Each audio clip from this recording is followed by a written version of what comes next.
Saudara, jika server Pusat Data Nasional atau PDN belum membaik, ratusan calon jemaah umroh di salah satu travel di Surabaya terancam gagal berangkat ke Tanah Suci. Menurut salah satu biro travel umroh dan haji di Surabaya Barat, 220 orang jemaah yang melaksanakan ibadah umroh ke Tanah Suci, 50 orang jemaah diantaranya belum memiliki paspor.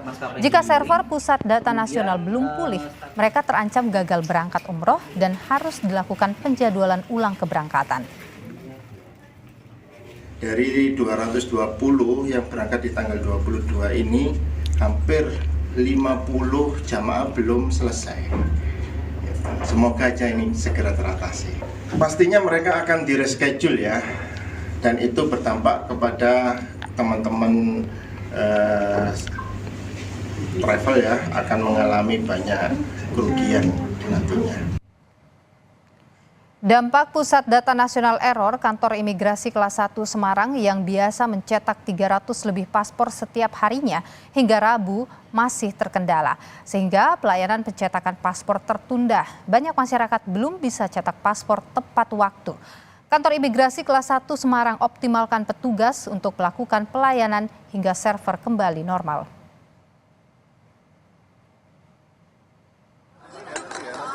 Hari ini, Saudara, Komisi 1 DPR RI dijadwalkan menggelar rapat kerja dengan Menteri Komunikasi dan Informatika Budi Aris Setiadi serta Kepala Badan Siber dan Sandi Negara BSSN. Pemanggilan dilakukan untuk mendengar penanganan Pusat Data Nasional yang diretas. Komisi 1 DPR RI memanggil Menkominfo dan BSSN terkait peretasan sistem Pusat Data Nasional yang membuat layanan publik terganggu. Pertemuan dijadwalkan pada pukul 4 sore. DPR menunggu penjelasan dari pemerintah terkait penanganan Pusat Data Nasional yang diretas. Peretasan terjadi sejak Kamis pekan lalu, membuat sejumlah pelayanan publik terganggu. Izin ya teman-teman ya. Izin ya.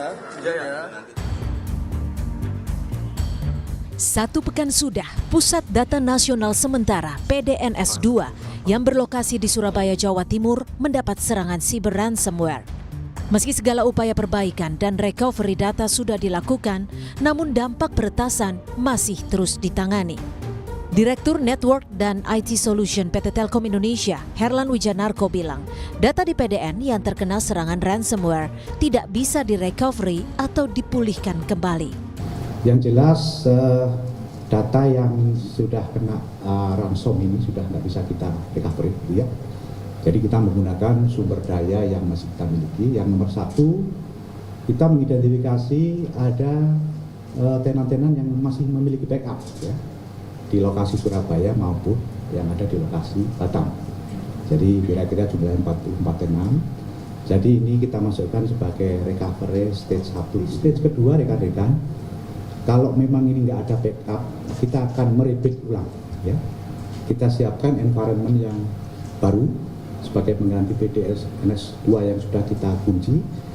Kita setup ulang, kita hardening, kita implementasikan semua aspek security. Banyak yang dapat asistensi dari BSSN ya, melalui prosedur yang membuat ini lebih aman baru.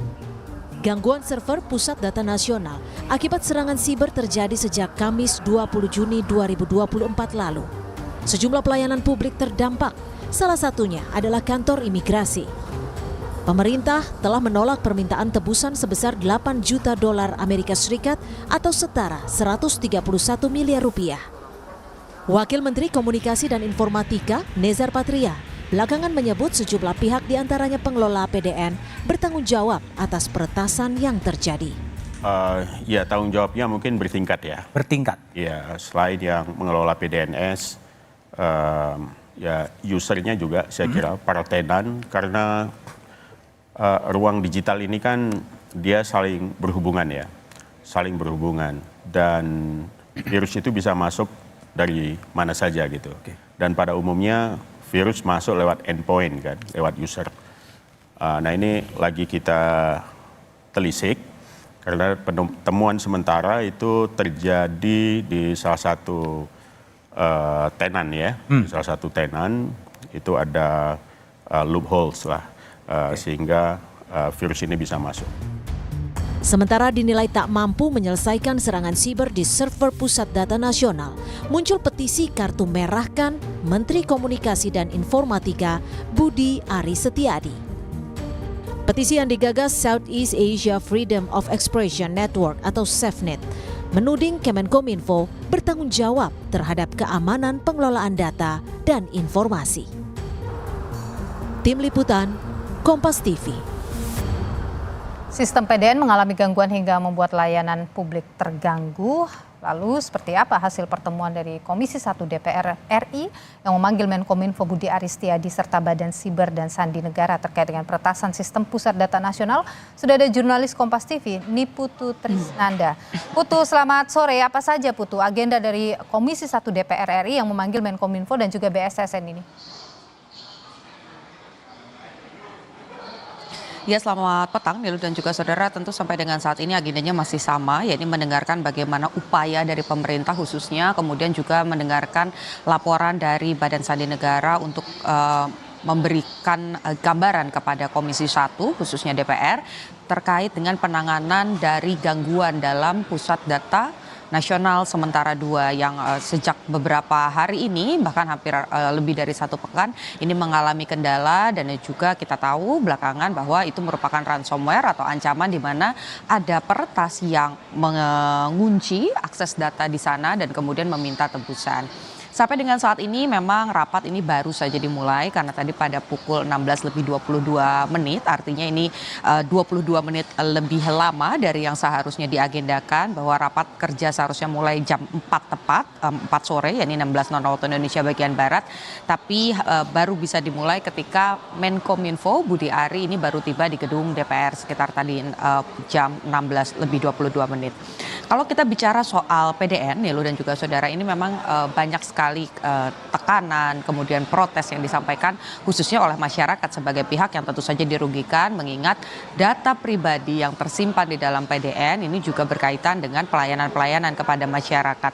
Seperti misalnya saja keimigrasian, kemudian sebelumnya juga pendaftaran terkait dengan penerimaan siswa baru, ini juga harus ditunda, jadi perpanjang masanya. Ini tentu saja berdampak pada masyarakat. Nah, hal-hal ini yang kemudian diminta pertanggungjawabannya, klarifikasinya dari pemerintah kepada DPR. Karena kalau kita lihat bagaimana pernyataan dari DPR sendiri kemarin emang menyebut begitu ya, Ketua dari Komisi 1 bahwa ketidaksigapan dan juga ketidakcakapan pemerintah ataupun pengelola dari sistem keamanan siber inilah yang kemudian membuat Indonesia ini terus-menerus menjadi target dari para peretas. Kalau berdasarkan dari SafeNet saja misalnya, ini sudah ada ratusan kasus atau kebocoran data dan kita sudah ada di peringkat ke-13. Ini yang nanti harus dijawab oleh Budi Ari khususnya, apalagi sudah ada tuntutan atau petisi terkait dengan kartu merah untuk Budi Ari yang diminta mundur. Nah, ini yang nanti kita harus dengarkan bersama-sama, Nilu dan juga saudara. Kira-kira apa bukti konkret atau tindakan konkret yang akan ditawarkan pemerintah untuk kemudian menjaga data pribadi kita, Nilu. Niputu Trisnanda, jurnalis Kompas TV. Terima kasih atas informasi Anda.